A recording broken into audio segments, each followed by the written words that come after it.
الحمد لله رب العالمين والصلاة والسلام على أشرف الأنبياء والمرسلين وعلى آله وصحبه ومن تبعهم بإحسان إلى يوم عظيم. أما بعد فأعوذ بالله من الشيطان الرجيم. بسم الله الرحمن الرحيم. لقد من الله على المؤمنين إذ بعث فيهم رسولا منهم يتلو عليهم آياته ويزكيهم ويعلمهم الكتاب والحكمة وإن كانوا من قبل لفي ضلال مبين. صدق الله العظيم.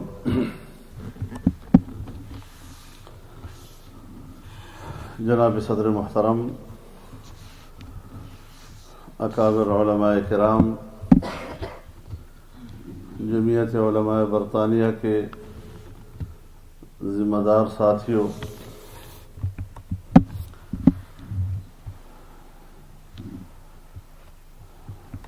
میں معمول کی مصروفیات سے ہٹ کر اس مرتبہ آپ کی خدمت میں حاضر ہوا ہوں، اور جیسا کہ مولانا اسلام علی شاہ صاحب نے تذکرہ بھی کیا کہ پاکستان میں جمعیت علماء اسلام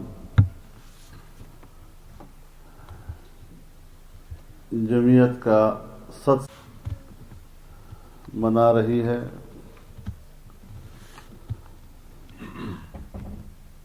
تو چونکہ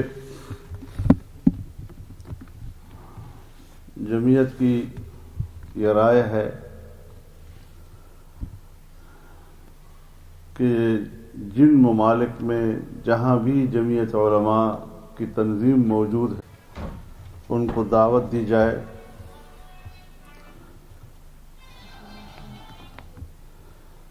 جنوب افریقہ کی جمعیت علماء کے پاس میں خود گیا ہوں، میں خود بھی اور میرے علاوہ دوسرے وفود بھی تشکیل دیے جا رہے ہیں تاکہ اس اسٹیج پر وہ سب لوگ موجود ہوں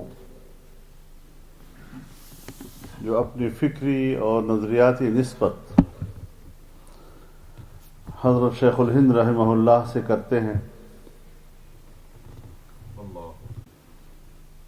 جب ہندوستان واپس لوٹے تو مفتی اعظم ہند حضرت مفتی کفایت اللہ صاحب رحمہ اللہ نے پہلے ہی سے ایک تجویز تیار کی تھی کہ ایک نئی نہج پہ ہندوستان کے علماء اور ہندوستان کی آزادی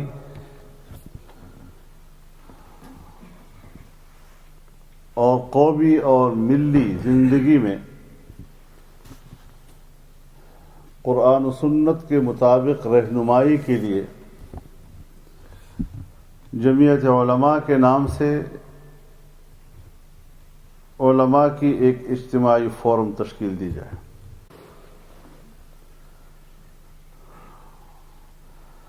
اور ظاہر ہے کہ جن اکابر کی زندگی ایک نصب العین کے لیے گزری ہو،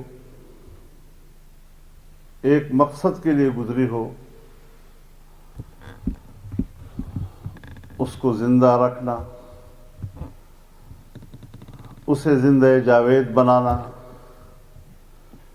اسے اگلی نسلوں کو منتقل کرنا،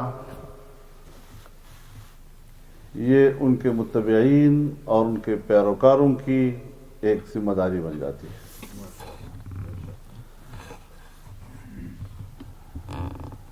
آپ کو یاد ہے 2001 میں، اس وقت بھی اپریل کا مہینہ تھا،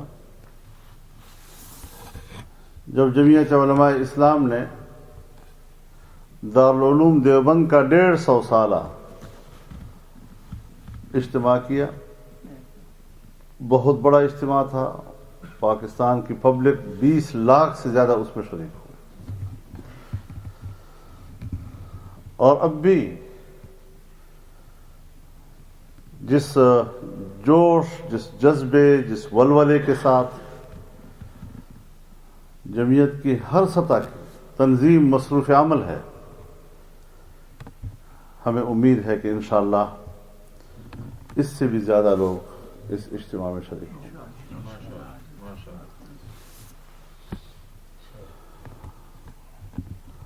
تو ظاہر ہے یہ ہماری ایک تاریخ ہے۔ ہمارے جن اکابر نے نامساعد حالات میں، انتہائی ناموافق ماحول میں، جن نظریات و اعتقادات کی بنیاد پر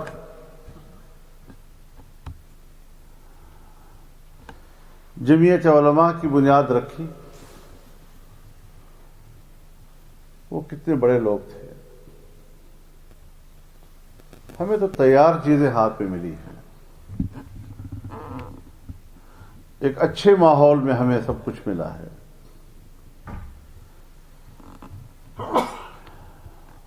مشقتیں انہوں نے کی ہیں، ہماری زندگی کے لیے سامان فراہم کیا ہے، ہمیں ایک زندگی عطا کی ہے انہوں نے، اور اگر یہ سلسلہ ہمارا نہ ہوتا تو ہر ایک اپنے طور پر سوچے کہ میں آج کیا ہوتا، میں کہاں بھٹک رہا ہوتا۔ آج اگر میرے سامنے ایک روشنی ہے اور میں اس روشنی میں سفر کر رہا ہوں، یہ روشنی ہمیں کس نے مہیا کی؟ یہ رہنمائی ہمیں کس نے عطا کی؟ سچی اولاد وہی ہوتی ہے جو اپنے بزرگوں کے ان احسانات کی قدر کرے کہ ظلمتوں سے اجالوں کی طرف ہمیں نکالا، روشنیاں ہمیں عطا کی، راستے ہمیں عطا کیے۔ تو اس اعتبار سے ضروری ہوا کہ ہم اس بہت بڑے پروگرام کو کامیاب کریں اور ہر سطح پر اس کے لیے جہاں جہاں ساتھی ہیں وہ متحرک رہیں۔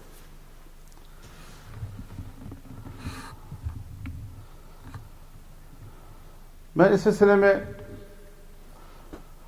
اس بات کی بھی ذرا وضاحت کر دینا چاہتا ہوں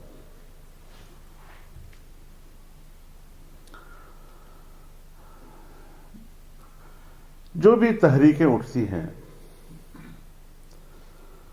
جماعتیں بنتی ہیں، اپنا سفر شروع کرتی ہیں، تاریخ کے مختلف مراحل طے کرتی ہیں،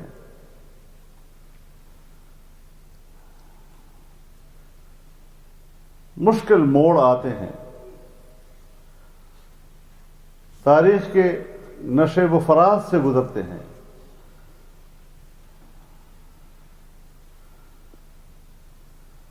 ہم سے لوگ پوچھتے ہیں کہ 100 سال تو جمعیت علماء کے پورے ہو رہے ہیں، آپ کا تعلق تو جمعیت علماء اسلام سے ہے۔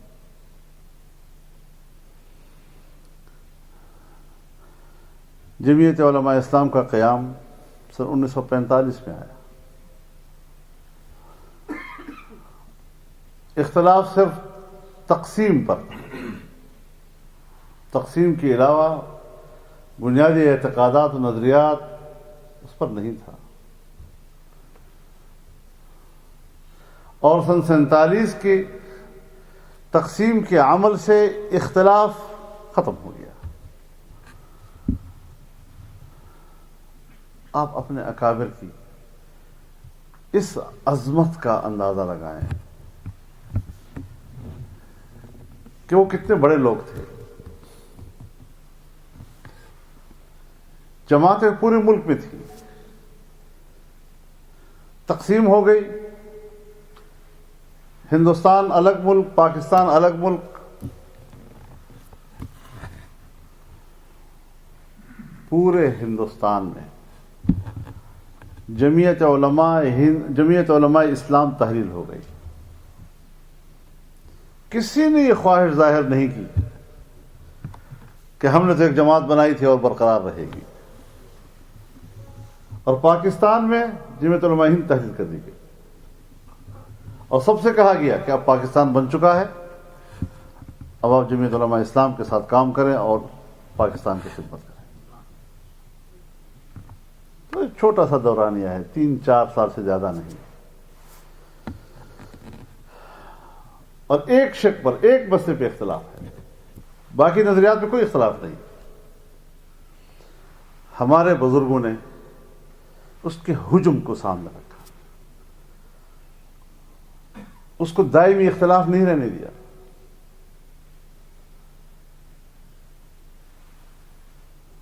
تو ہم بھی اس کو اسی سلسلے کا حصہ تسلیم کریں۔ اگر ہمارے بزرگوں نے 2-3 سال کے بعد دوبارہ اپنے آپ کو اسی سلسلے سے وابستہ کر لیا اور جدوجہد کا نیا انداز ملکوں کی تشکیل پہ چھوڑ دیا، تو ہمارے اندر بھی آج یہ سوالات نہیں اٹھنے چاہیے، اور اس پورے سلسلے کو ایک ہی سلسلہ تصور کرنا چاہیے۔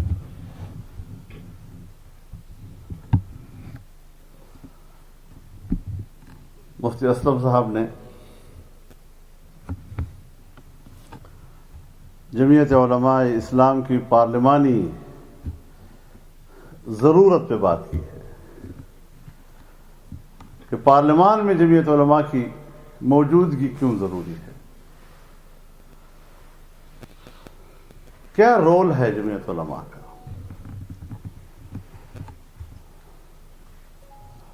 ایک بات ہمیں ذہن میں رکھنی چاہیے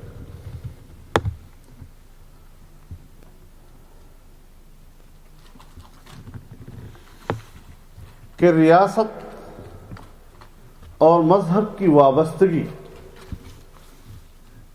کا نظریہ بڑا مظلوم نظریہ ہے۔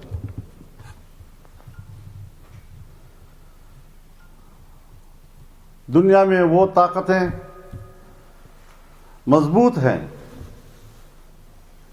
جو ریاست اور مذہب کے درمیان وابستگی کے انکار کرتے ہیں،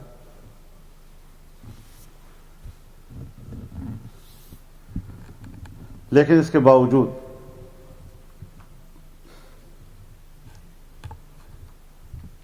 ہمارے علماء نے کام کیا ہے۔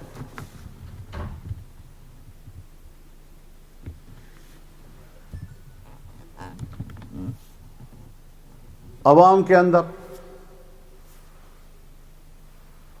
فرقہ وارانہ نفرتیں پیدا کرنا، اس کے لیے مذہبی عناصر کو استعمال کرنا، ایک دوسرے کے خلاف ہتھیار اٹھا لینا، ایک دوسرے کے خلاف فتوے لگانا، تاکہ اگر مذہبی طبقہ وہ باہمی منافرت پیدا کرنے میں مصروف ہو تو قوم کو اس بات پر آمادہ کیا جا سکے گا کہ اگر مذہب کا یہ کردار ہے کہ وہ عوام کو لڑاتی ہے، خون بہاتی ہے، برداشت نہیں کرتے ایک دوسرے سے، تو یہی تو دلیل ہے کہ مذہب کا ریاست سے تعلق نہیں ہونا چاہیے، مذہب کا سیاست سے تعلق نہیں ہونا چاہیے۔ لیکن ہمارے اکابر نے تمام مکاتب فکر کو اکٹھا کیا. قیام پاکستان کے بعد سن 1951 میں 22 اسلامی دفعات تمام مکاتب فکر کے علماء کرام نے متفقہ قوم کو دیے اور اس نظریے کا مقابلہ کیا کہ مملکتی نظام پر ہمارا اتفاق ہے، کوئی جھگڑا نہیں.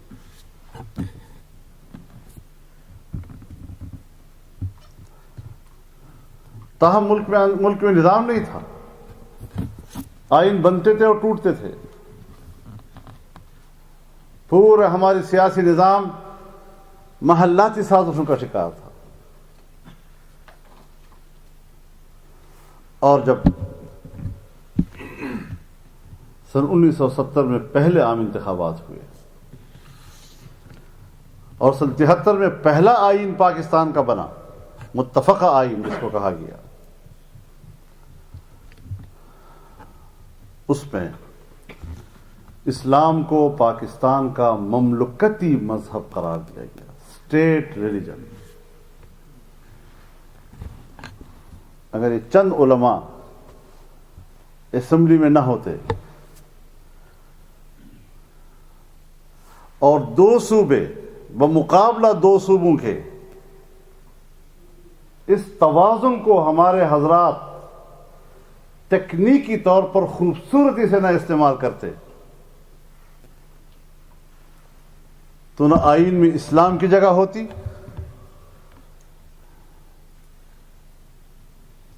نہ دائیں بازوں اور بائیں بازوں کے لوگ وہ ایک آئین پر متفق ہو سکتے.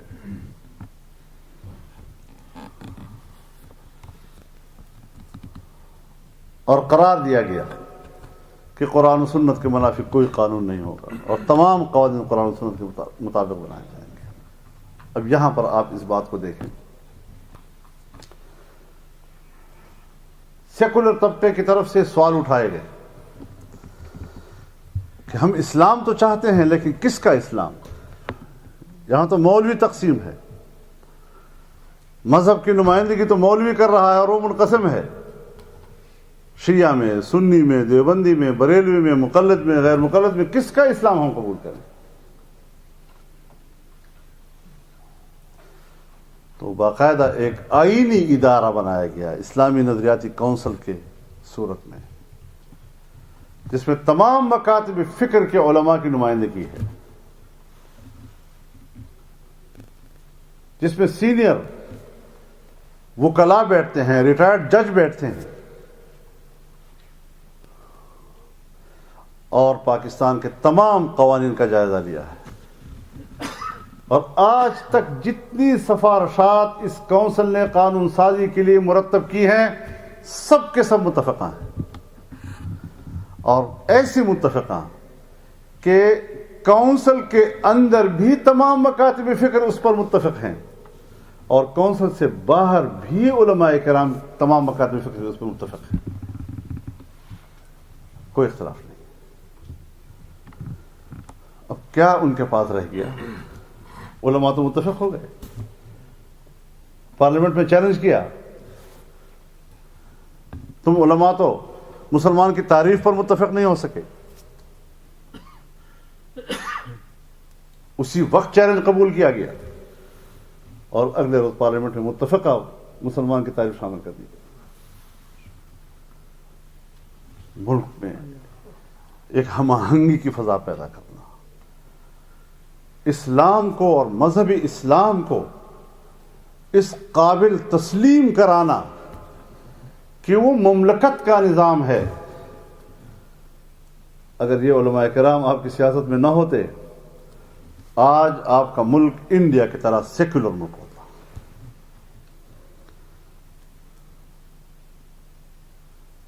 تو علماء کرام کا کردار ہے. ابھی نظریاتی جھگڑے ہیں، ہوگا ایک نظریہ کہ مذہب کا ریاست سے کیا تعلق ہے. ہم جب ابھی پچھلے 5 سالے میں آئین پہ نظر ثانی کر رہے تھے اور اس کے نتیجے میں 18ویں ترمیم پر اتفاق ہوا، اس دوران میں ہمارے ایک ممبر پارلیمنٹ نے کہا کہ اگر آپ نے ملک کو ترقی دینی ہے اور ایک پرامن ماحول ملک کو دینا ہے تو پھر مذہب کو ملک کی سیاست سے باہر کرو. یہ سارے فتنے مذہب کی وجہ سے ہیں. یہ فرقے ہیں, لڑتے ہیں, قتل و غارت گری کرتے ہیں, فساد مچاتے ہیں. اس کو ختم کرو. اور فرق دلائل دی اس نے. تو میں نے کہا جی اس کا ہم جواب دینا چاہتے ہیں آپ کو. میں نے کہا ہمیں اس کا انکار نہیں ہے کہ فرقہ واریت باہمی نفرتوں کا سبب ہی نہیں. اس کا ہمیں انکار نہیں.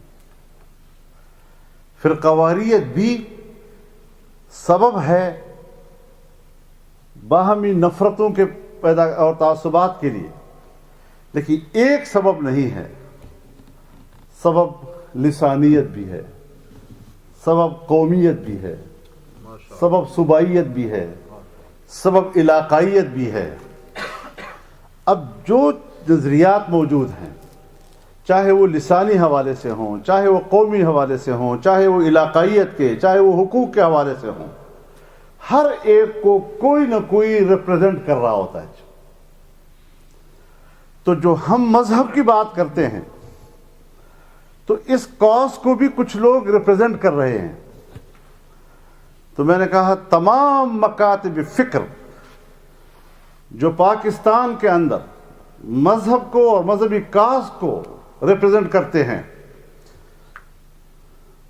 پاکستان کی پہلی دستور ساز اسمبلی کی قرارداد مقاصد سے لے کر ابھی جمعہ 8 دن ہوئے MMA تک مذہبی قیادت نے ہمیشہ ہم آہنگی کا کردار ادا کیا ہے.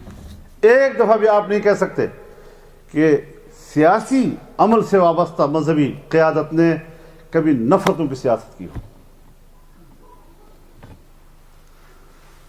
لیکن لسانیت, علاقائیت, صوبائیت, اس بنیاد پر نفرتیں, سندھی اور مہاجر کی نفرت, سرائکی اور پنجابی کی نفرت, بلوچ اور پشتون کی نفرتیں, ہزارے اور پشتون کی نفرتیں, یہ جو پیدا کی گئی ہیں, یہ نفرتیں تو میں نے کہا اس کی قیادت تو آپ حضرات کر رہے ہیں جو میرے سامنے تشریف فرما ہے اکابرین. تو پھر سیاست آپ کی نہیں ہونی چاہیے, اور اگر ہونی چاہیے تو میری ہونی چاہیے. آپ اپنے کردار کا انکار کرنے کا کر سکتے ہیں تو نہیں کر سکتے تھے. کیسے کرتے؟ تو یہ مباحثے مذاکرے ہمارے درمیان ہوتے رہے ہیں اور آج تک چل رہے ہیں, اور خدا کے فضل و کرم سے وہ آئین سے یہ چیزیں نہیں نکال سکے. صرف ایک بین الاقوامی فضا کو بھی دیکھنا ہے کہ جیسے ہمارے ملکوں کے اوپر اس کے اثرات مرتب ہوتے ہیں, کہ جب تک سوویت یونین تھا دنیا میں 2 عالمی طاقتیں ایک دوسرے کے مد مقابل تھیں. ایک طرف سرمایہ دارانہ نظام تھا, دوسری طرف اشتراکی نظام تھا. اس میں ترقی پذیر ممالک, کمزور دنیا, پھر اس کے اندر مذہبی اسلام بھی اس کو کچھ گزارا کرتا تھا, اس کے ساتھ کچھ رعایتیں برتی جاتی تھیں. تو اس وقت تھوڑی سی پیش رفت بھی ہو جاتی تھی ہمارے مقاصد میں. لیکن جب سے سوویت یونین کا خاتمہ ہو گیا ہے اور مغرب تصور کرتا ہے کہ اب ہم ہی واحد حکمران ہیں, تو آپ تصور نہیں کر سکتے کہ ہمارے جیسے ممالک میں مذہب کے لیے کتنی مشکلات سامنے آ گئی ہیں. انتہا پسندی ان کے نام الاٹ, شدت پسندی ان کے نام الاٹ, دہشت گردی ان کے نام الاٹ. کیا کیا وسائل نہیں استعمال کیے جا رہے یہ تاثر دینے کے لیے کہ مذہب حکمرانی کے قابل نہیں ہے. اس کو کیا حق پہنچتا ہے کہ وہ دنیا کو اقتصادی نظام عطا کرتا ہے؟ اس کو کیا حق پہنچتا ہے کہ وہ دنیا سے سودی نظام کے خاتمے کی بات کرتا ہے؟ اس قسم کے دعووں کے ساتھ آج اسلام کو ایک دفاعی پوزیشن میں لا کے کھڑا کیا جا رہا ہے. تو بعض دفعہ ہم پچھلے ادوار کی کچھ مثالیں دیتے ہیں اور پھر سوچ سمجھتے ہیں کہ شاید اس انداز میں وہ کامیابیاں یا وہ پیش رفت ہمیں آج نہیں مل رہی، وہ شاید اس دور اور آج کے دور کی مشکلات کا موازنہ نہیں کر رہے ہیں. لیکن اس کے باوجود آپ نے ایک چیز کا مشاہدہ کیا ہوگا، ذہن میں نہیں رہی تھی بات تو یاد دلانا چاہتا ہوں.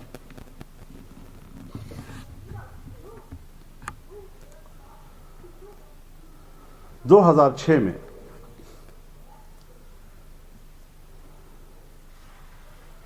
ایک قانون متعارف کرایا گیا. 2012 میں گھریلو تشدد کے نام پر اس کو قومی اسمبلی میں لایا گیا. بڑی رازداری کے ساتھ اس قانون کی تیاری کی گئی اور ہمیں صرف پیش ہونے سے آدھ گھنٹہ پہلے بتایا گیا. بالکل ہم ناخبر تھے. بڑی کوشش کی میں نے کہ کوئی ایک جماعت تو ہو کہ جو اس پارلیمنٹ میں ہمارا ساتھ دے سکے. اس آدھ گھنٹے میں کیا ہو سکتا تھا؟ ایک بھی ساتھ نہیں دے رہا تھا. پیش ہوا، ہم نے اسی وقت مقابلہ کیا، ہنگامہ برپا کیا اور وہ قانون اسمبلی میں ہم نے پیش نہیں ہونے دیا اور حکومت آمادہ ہو گئی 3 دن کے بعد کہ ہم اس کو وڈرا کرتے ہیں. اس کا یہ معنی نہیں ہے کہ خدا نخواستہ علماء کرام یا جمعیت علماء وہ تشدد پہ یقین رکھتی ہے. ہم اعتراف کرتے ہیں کہ ہماری سوسائٹی میں جاہلانہ رسوم موجود ہیں، ظالمانہ رویے موجود ہیں. آؤ ان کو ایڈریس کریں. ہمارے معاشرے میں کیا خرابیاں ہیں تاکہ اس کی اصلاح کے لیے قانون سازی کی جائے. لیکن ایک ایسی قانون سازی تو ہمارے لیے قابل قبول نہیں تھی نا کہ جو 2005 میں بے آئینی ہی یہی قانون بھارت کے پارلیمنٹ نے پاس کیا اور یہی قانون 1998 میں جنوبی افریقہ کے پارلیمنٹ نے پاس کیا. پوری دنیا میں گھوم رہا ہے ایک ہی عبارت کے ساتھ اور ملک کا نام تبدیل کر کے اس ملک کے پارلیمنٹوں میں لایا جا رہا ہے. صرف پاکستان میں پارلیمنٹ میں ہے. اگر جمعیت علماء نہ ہوتی تو اب تک پاس ہو چکا ہوتا، جس کے تمام مندرجات قرآن سنت کے خلاف ہیں. ابھی پچھلے سال چند مہینے قبل وہی قانون آج کی پنجاب اسمبلی نے پاس کیا. وہی قانون، لیکن اس وقت نام بدلا ہوا تھا. نام تحفظ حقوق نسوان رکھا گیا.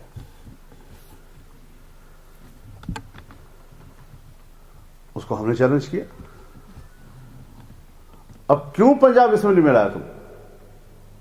انہوں نے 100 دفعہ سوچا ہے کہ یہاں جمعیت علماء کی نمائندگی چونکہ نہیں ہے تو یہاں نکال سکتے ہیں،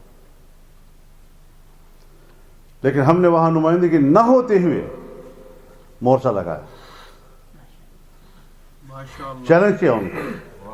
تمام مکاتب فکر علماء کرام کو ہم نے اکٹھا کیا اور پورے دلائل کے ساتھ قرآن و سنت کے حوالے سے ہم نے کہا کہ اس کو آپ جانچیں، اس کا قرآن و سنت سے کیا تعلق ہے، جبکہ آئین کہتا ہے کہ قرآن و سنت کے خلاف قانون نہیں بنے گا.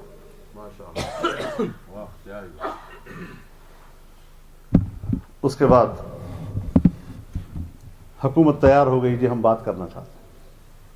ہم نے کہا بسم اللہ بات کرتے ہیں. وزیر اعلیٰ صاحب نے کہا جی ہاشا و کلا، یہ کیسے ہو سکتا ہے کہ ہمارے ہوتے ہوئے قرآن و سنت کے خلاف قانون بنے؟ ہم نے تو اس کو قرآن و سنت کے مطابق سمجھ کر بنایا ہے. اگر اس میں کوئی خرابی آپ کو نظر آ رہی ہے آپ رہنمائی فرمائیں، ہم اس کی اصلاح کرنے کو تیار ہیں. گیند ہماری طرف پھینک گئی.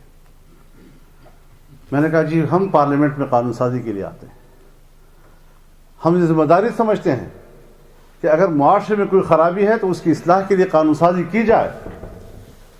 ہم تسلیم کرتے ہیں کہ معاشرے میں جاہلانہ رسوم موجود ہیں، ہم تسلیم کرتے ہیں کہ ظالمانہ رویے گھر میں موجود ہیں، خواتین کے ساتھ ظالمانہ رویے موجود ہیں، ان کو ایڈریس کریں، اس پر قانون سازی ہونی چاہیے۔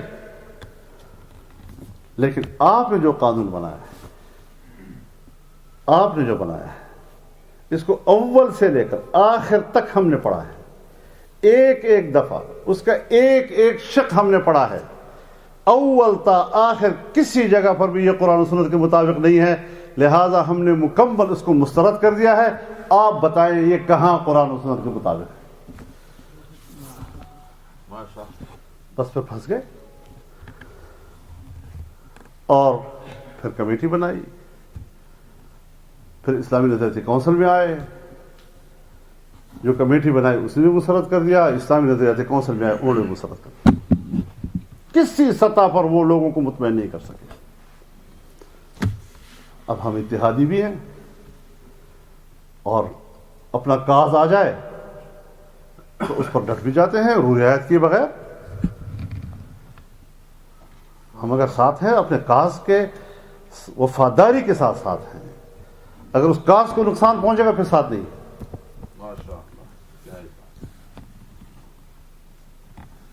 پارلیمنٹ میں آئین میں ترمیم ہو رہی تھی، دہشت گردی کے خلاف ہو رہی تھی، ہم سب نے اتفاق رائے کیا کہ دہشت گردی کے خلاف قانون بناؤ، ہم کے ساتھ ہے، کوئی اختلاف نہیں۔ لیکن قانون اس طرح بنایا گیا کہ کوئی فرد یا کوئی گروہ جو ریاست کے خلاف اسلحہ اٹھاتا ہے اس کی سزا یہ ہوگی، یہ ہوگی، یہ ہوگی، اور اس کے خلاف فوجی عدالتیں بننی چاہیے۔ جب مسودہ سامنے آیا تو اس میں یہ لفظ لکھا ہوا تھا کہ ریاست کے خلاف جو اسلحہ اٹھائے اور جن کا تعلق کسی فرقے یا مذہب کے ساتھ ہو۔ ہم نے کہا یہ کیا؟ اور ایک ہفتے کے اندر اندر تمام پارٹیوں نے اعتراف کر لیا کہ ہم سے غلطی ہوئی، تمام اداروں نے کہا کہ ہم سے غلطی ہوئی، آپ کا موقف صحیح ہے، اور بالآخر اس کی اصلاح کے لیے ہم نے ترمیم پیش کی پارلیمنٹ میں اور وہ قبول کر لی گئی۔ ابھی وہ کمیٹی میں ہے، جو ہی واپس آتی ہے مسئلہ حل ہو جائے گا، لیکن ہم نے رعایت نہیں کی اس پر، ہم نے اپنے موقف پر کوئی سودا بازی نہیں کی۔ پاکستان میں حلال فوڈ اتھارٹی بن رہا ہے، قانون لایا گیا، ہم نے پکڑ لیا قانون کو، کس میں غلطی ہے، حرام کی گنجائش ہے، بازاروں کے اندر دکانوں پہ ایسی چیزیں بک رہی ہیں کہ جس میں خنزیر کی چربی شامل ہوتی ہے، اور وہ مسلمانوں کو کھلا رہے ہیں آپ لوگ۔ قانون لایا گیا، ہم نے قانون کی جو خواندگی تھی، ایک ایک شق پاس ہو رہا تھا، اس کے بیچ میں کود کر اس کو پکڑا، اسی وقت قانون سازی رکوائی، ایک ہفتہ مذاکرات کیے، ساری خامیاں نکلوائی، اپنی تمام ترامیم قبول کرائی اور پھر پاس ہوا۔ ورنہ آج پاکستانی قوم حرام کھا رہی ہوتی ہے۔ کنوینس کیا ان کو، دلائل سے کنوینس کیا اس کو۔ اللہ اجر دے ہمارے ان ساتھیوں کو کہ جو اس پہ مہارت رکھتے تھے اور انہیں ہمارا تعاون کیا اس پہ۔ اب اس پہلو کو تو کوئی نہیں دیکھتا کہ اس کاز پر ہم کتنے ڈٹ جاتے ہیں، اور جس وقت پنجاب میں یہ قانون آ رہا تھا حقوق نسوان والا، تو ہم نے اتحادی ہو کر، اور وہاں کوئی نمائندگی ہماری نہیں تھی، کوئی نمائندگی ہماری نہیں تھی، اس کے باوجود روکا۔ ہم نے اس اتحاد کو بھی قرآن و سنت کے قانون کے تحفظ کے لیے استعمال کیا۔ لیکن آج جو سب سے بڑے ان کے مخالف بن رہے ہیں اور سمجھتے ہیں کہ نواز شریف کے تو اصل دشمن ہم ہیں، کوئی مقابلے میں ہے تو صرف ہم ہی ہیں، انہوں نے باقاعدہ ان کے اس قانون کو ووٹ دیا ہے۔ یعنی شریعت کے خلاف کوئی قانون آئے تو وہاں آپ ان کے دوست، لیکن اقتدار کی جنگ ہو تو پھر آپ اس کے مقابلے میں حزب اختلاف۔ یہی جھگڑا ہمارا مشرف کے زمانے میں ہوا تھا کہ حقوق نسوان کے نام پر جو قانون لا رہے تھے، ہم نے کہا یہ شریعت کے خلاف ہے، اس کو ٹھیک کرو۔ 3-4 مہینے ہم نے ان کو ڈیلے کیا، پاس نہیں کر سکتے تھے۔ بالآخر پاکستان پیپلز پارٹی نے ساتھ دے دیا۔ پیپلز پارٹی کہتی تھی کہ ہم اصل میں مخالف ہیں، اور جب قانون آ رہا تھا تو قانون انہوں نے سپورٹ کیا اس کو، کہتے ہیں ہمارے نظریے کے مطابق تھا اس لیے کیا۔ اب اس قسم کی چیزیں کہ جہاں ان کے لیے معیار سیاست اور ہو اور ہمارے لیے معیار سیاست اور ہو، یہ پھر بڑا مشکل ہو جاتا ہے۔ تو ہم نے اپنی نظریات کے تابع چلنا ہوتا ہے۔ آج بڑا ایک بحران چل رہا ہے پاکستان میں پاناما کے بارے میں۔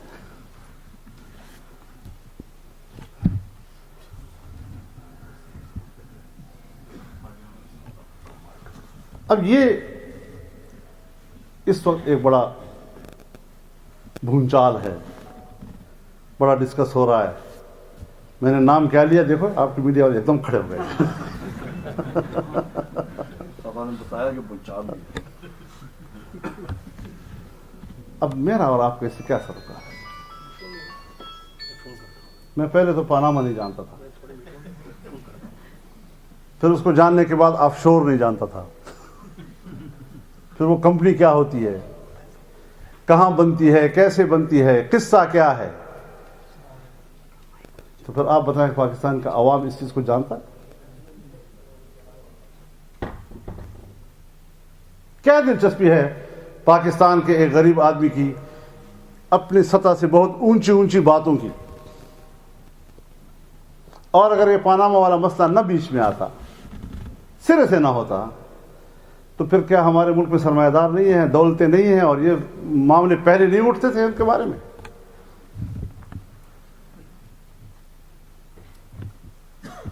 تو میں نے کہا کہ ہم نظریاتی لوگ ہیں، ہم جمعیت علماء ہیں، ہم نے آپ کے زاویے سے مسئلے کو نہیں دیکھنا، ہم نے اپنے زاویے سے مسئلے کو دیکھنا ہے۔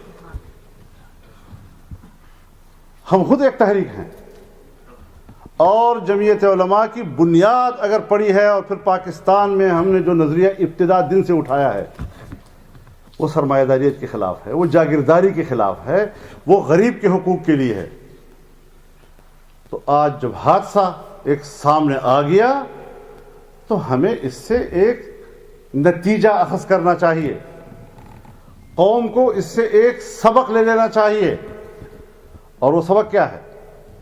یہ آپ کو معلوم ہونا چاہیے اب کہ سرمایہ کا بین الاقوامی نیٹ ورک کیا ہے، اور سرمایہ دار کا بین الاقوامی نیٹ ورک کس طرح دنیا پر حکومت کرتا ہے، کس طرح اپنی مرضی کے لوگ سیاست میں لاتا ہے، کس طرح اپنے مرضی کے لوگ کو حکومتوں میں لاتا ہے، اور کس طرح ان کو پروٹیکٹ کرتا ہے۔ ہمیں اس چیز کو سمجھنا چاہیے، تب ہم کاز کی جنگ لڑ سکیں گے۔ اور دوسری بات ہمیں یہ اخذ کرنی چاہیے کہ پاکستان کا سرمایہ دار اس بین الاقوامی نیٹ ورک کے ساتھ کس قدر وابستہ ہے۔ یہ ساری چیزیں ہمیں سمجھنی چاہیے، ہمیں سمجھنا چاہیے، آج سمجھنا چاہیے کہ معین قریشی کون تھا، کس اداروں سے وابستہ تھا، کہاں سے پاکستان آیا، جس کے پاس پاکستان کا پاسپورٹ تک نہیں تھا، جس کے پاس پاکستان کا شناختی کارڈ تک نہیں تھا، جس کے پاس پاکستان کے ووٹر لسٹ میں نام تک نہیں تھا، اور ایک ہی رات میں جلدی سے یہ تینوں چیزیں بنائی گئی، اور تینوں کو آج آپ چیک کریں، اس میں شناختی کارڈ میں کوئی اور نام ہے، اور پھر پاسپورٹ میں کوئی اور نام ہے، اور ووٹر لسٹ میں کوئی اور نام ہے۔ یہ آپ اندازہ لگائیں، حکومت بھی کر گیا، چلا بھی گیا، نہ وہ پبلک کو جانتا تھا نہ پبلک اس کو جانتی تھی۔ پھر شوکت عزیز صاحب آ گئے، وزیر خزانہ بھی بن گئے, وزیر اعظم بھی بن گئے, چلا گیا, نہ پبلک اس کو جانتی ہے نہ وہ پبلک کو جانتا ہے. ان پہلوؤں پہ ذرا غور کرنا چاہیے ہمیں کہ ہم کہاں کھڑے ہیں, اور پھر قوم کو سوچنا ہوگا کہ ایسے عناصر کو ووٹ کیوں دیتے ہیں. پہلے ہم ووٹ دیتے ہیں, پھر اس کے بعد یہ چیزیں سامنے آتی ہیں, پھر ان سے ہم گلے کرتے ہیں, پھر شکوے کرتے ہیں. اب بنیادی بات یہ ہے کہ جب ایک چیز سامنے آ گئی تو الزام پر تو کوئی مجرم نہیں ہوتا نا, یہ تو طے شدہ امر ہے. الزام کو ثابت کرنا پڑے گا, اور جب ثابت ہو جائے تو پھر اس کو جرم کہا جائے. طے شدہ امر ہے. حزب اختلاف نے کہا ہاں سب سے پہلے انیشیٹو وزیر اعظم نے لے لیا. میں اس حوالے سے وزیر اعظم کو کوئی ریلیف نہیں دے رہا ہوں. میری اپنی شناخت ہے, مسلم لیگ کی اپنی شناخت ہے. جہاں میرے نظریے کا سوال آئے گا میں اپنے نظریے کو ریپرزینٹ کروں گا. اور جب انہوں نے انیشیٹو لیا کہ میں ریٹائرڈ ججز پر مشتمل ایک کمیشن بنانا چاہتا ہوں,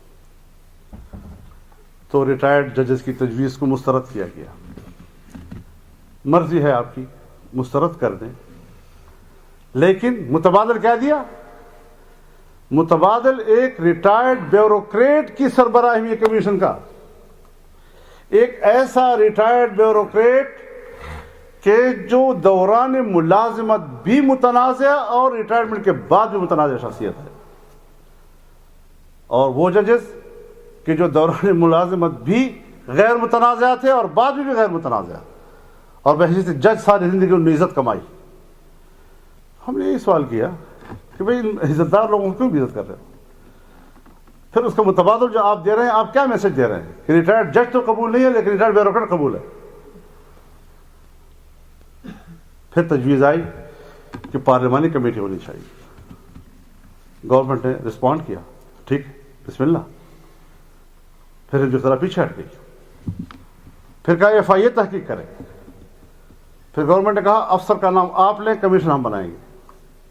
پھر وہاں سے بھی ڈرا کر دیا اور کہا نہیں جی سپریم کورٹ کا جج کرے گا.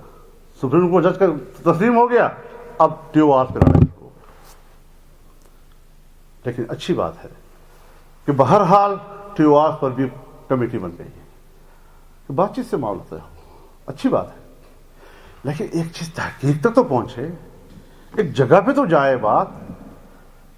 پھر ہم سب کہیں کہ نہیں اب آپ مجرم ہیں, اب آپ جائیں گھر. لیکن یہ کہ آپ مطالبات کر رہے ہیں, تجاویز دے رہے ہیں, وہ قبول ہو رہی ہیں, پھر آپ پیچھے ہٹ رہے ہیں, پھر دوسری تجویز آ رہی ہے, پھر وہ قبول ہو رہی ہے, پھر پیچھے آپ ہٹ رہے ہیں, تو یہ طریقہ جو ہے یہ ٹھیک نہیں ہے.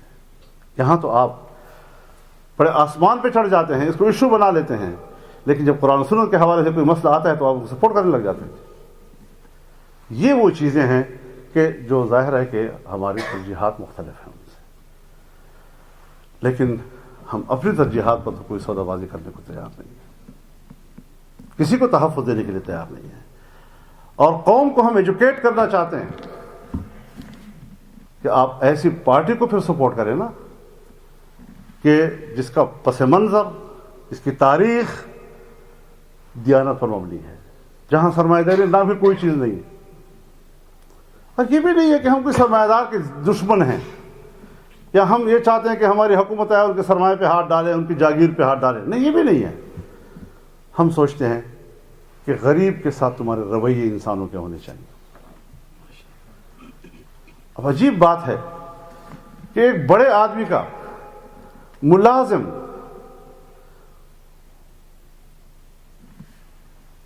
وہ تو گرمی کا دن دھوپ میں جلتے ہوئے گزارے, سائے کی جگہ اس کی نہ ہو, اور ایک امیر اس کے کتے جو ہیں وہ اس کے ایئر کنڈیشن روم میں ان کے بیڈ پر سو رہے ہوں, ان کے صوفوں پہ آرام کر رہے ہوں, رات کو دودھ پی کر سوتے ہوں, صبح مکھن اس کے لیے موجود ہو، جن کے کتے عیاشی کرے، جن کا غریب جو ہے وہ سردی میں ٹھٹر ٹھٹر کر رات گزارے، ہم ان رویوں کے خلاف ہیں۔ اور لمبا سفر ہے، لمبا سفر ہوتا ہے۔ جو اپنے نظریے کے اساس پر سیاست کرتا ہے اس کو صدیاں لگ جاتی ہے ایک سیاسی طاقت بننے میں، اور جو یکدم سے پیدا ہوتے ہیں اور پیدا ہونے کے اگلے دن جوان بن جاتے ہیں، یہ پھر کوئی اور ہوتے ہیں۔ سیاست اس طرح نہیں کی جاتی، سیاست پوری زندگی کو کھا جاتی ہے۔ ایک نظریے کو لوگوں کے دل و دماغ میں رچانے بسانے کے لیے زندگیاں گزرتی ہیں۔ کیوں؟ وہ اپنے نظریے کے اساس پر کام کرتے ہیں۔ جو صحیح ہوتا ہے اس کی حمایت کرتے ہیں، جو غلط ہوتا ہے اس کی مخالفت کرتے ہیں، لیکن توازن ہوتا ہے۔ تو اس اعتبار سے جمعیت علماء کا ایک کردار ہے، اور الحمدللہ ثم الحمدللہ کسی کے دباؤ میں نہیں آیا کرتے، کسی کی گالیوں سے متاثر نہیں ہوتے، کسی کی دشنام تراسی اور بد اخلاقی سے ہم متاثر نہیں ہو رہے، استقامت کے ساتھ اپنے اللہ پر بھروسہ رکھتے ہوئے آگے بڑھ رہے ہیں، اور انشاءاللہ اس سلسلے کو آگے بڑھانا ہوگا، اور وہ دن اللہ دکھائے گا جب پاکستان میں خوشحالی ہوگی۔ میں تو کبھی یہ بھی سوچتا ہوں کہ عجیب سی جنگ چھڑ گئی ہے، ایک طرف بھی پاناما والے ہیں، دوسرے بھی پاناما والے ہیں۔ تو اس کا معنی یہ ہے کہ ایک باقاعدہ منصوبے کے تحت اپنے ہی لوگوں کا متبادل بنایا جا رہا ہے۔ یہ عجیب ادارہ ہے دنیا میں کہ دنیا پر حکومت تو ہر قیمت پر کرے گا، اگر یہ کمزور ہو گیا، دباؤ میں آ گیا، حمایت سے محروم ہو گیا، تو دوسرا بندہ بھی اس کے متبادل میرا ہی ہو۔ اس پالیٹکس کو بھی ختم کرنا چاہیے۔ کردار کے لوگ آئیں، شائستگی کے لوگ آئیں، تہمتیں مت لگائیں، جھوٹ مت بولا کریں کہ یہ جھوٹ تیرے ساتھ آخرت میں بھی جائے گا، یہ تہمت تیرے ساتھ آخرت میں بھی جائے گی۔ جھوٹ بولنے سے کیا ہوگا؟ کچھ بھی نہیں ہوتا سوائے اس کے اپنی زبان گندی کر دو۔ تو ایک صاف ستھری سیاست کی طرف ہمیں جانا چاہیے، اور الحمدللہ ہم انسان ہیں، اللہ کے سامنے بہت گناہ گار ہیں، اس کے سامنے تو منہ دکھانے کے ہم نہیں ہیں، لیکن پاکستان کی سیاست میں جمعیت علماء ایک اجلے کردار کا نام ہے۔ مجھ سے لے کر ایک کارکن تک بھی کسی پر کوئی منفی انگلی نہیں رکھ سکتا۔ سارے ادارے موجود ہیں، ہمارے مخالف حکومتیں گزری ہیں، آج بھی ہماری مخالف حکومتیں موجود ہیں، کیوں جرت نہیں ہو رہی ان کو؟ کیوں جرت نہیں ہوتی ان کو کہ وہ ہمارے بارے میں یا میری ذات کے بارے میں کوئی مسئلہ لائیں سامنے؟ ہمت تو کریں، سوائے جلسوں کے برے الفاظ، تہمتیں، غلط باتیں۔ اس کا معنی یہ ہے کہ ان کی تربیت اس طرح ہے، ان کو اسی طرح پڑھایا سکھایا جاتا ہے، یہی زبان ان کو سکھائی جاتی ہے۔ الحمدللہ جمعیت علماء ایک ادارہ ہے، جمعیت علماء نے اپنے کارکن کو سمجھایا ہے، اس کو تعلیم دی ہے، اس کے کارکن میں شائستگی ہے، اور ہمارا کارکن اگر کبھی کسی کی گستاخی پہ اترتا ہے، ہر طرف سے اس کو ملامت کیا جاتا ہے کہ نہیں، آپ اگر جمعیت سے متعلق ہیں تو پھر یہ زبان نہیں استعمال کرتے، اور ہمیں اس کارکن پہ فخر ہے۔ تو اللہ تعالی ہمارے اس سلسلے کو قائم و دائم رکھے، اور میں جب آج آیا ہوں آپ کے پاس تو باضابطہ جمعیت علماء برطانیہ کو اگلے سال 7، 8، 9 اپریل کے اجتماع میں، عالمی اجتماع میں شرکت کی دعوت دینا چاہتا ہوں، یقیناً آپ قبول فرمائیں گے۔ وآخر دعوانا الحمدللہ رب العالمین۔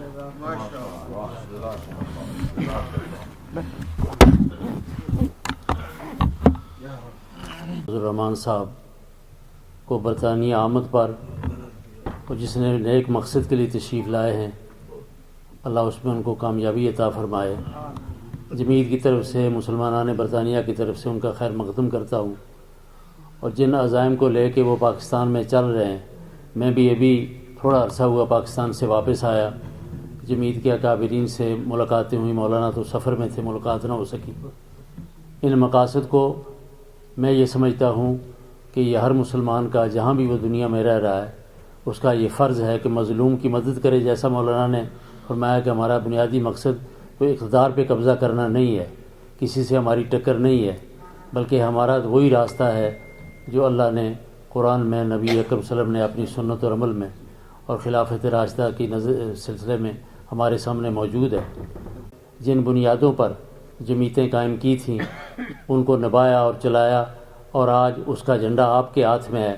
انشاءاللہ ہم کوشش کریں گے کہ آپ کی مساعدت کریں اور یہ جھنڈا اور زیادہ سے زیادہ بلند ہو۔ اللہ تعالیٰ ہمیں اس کی توفیق عطا فرمائے۔ ربنا تقبل منا انک انت السمیع العلیم وتب علینا یا مولانا انک انت التواب الرحیم واعف عنا واغفر لنا وارحمنا انت مولانا فانصرنا علی القوم الکافرین۔ اللہم اید الاسلام والمسلمین، اللہم انصر ساکر المسلمین فی کل مکان۔ یا اللہ جمعیت کے لیے قائم کرنے والوں کی، حضرت مولانا کی عمر اور صحت میں برکت عطا فرما، اور ان کے کاموں میں زیادہ برکت عطا فرما، ان کو مزید ہمت عطا فرما، اور ہم سب کو جو ہے وہ اس بر اور تقوی کے کام میں بھرپور تعاون کرنے کی توفیق عطا فرما۔ صلی اللہ تعالی علی خیر خلقہ سیدنا مولانا محمد و علیہ وسلم۔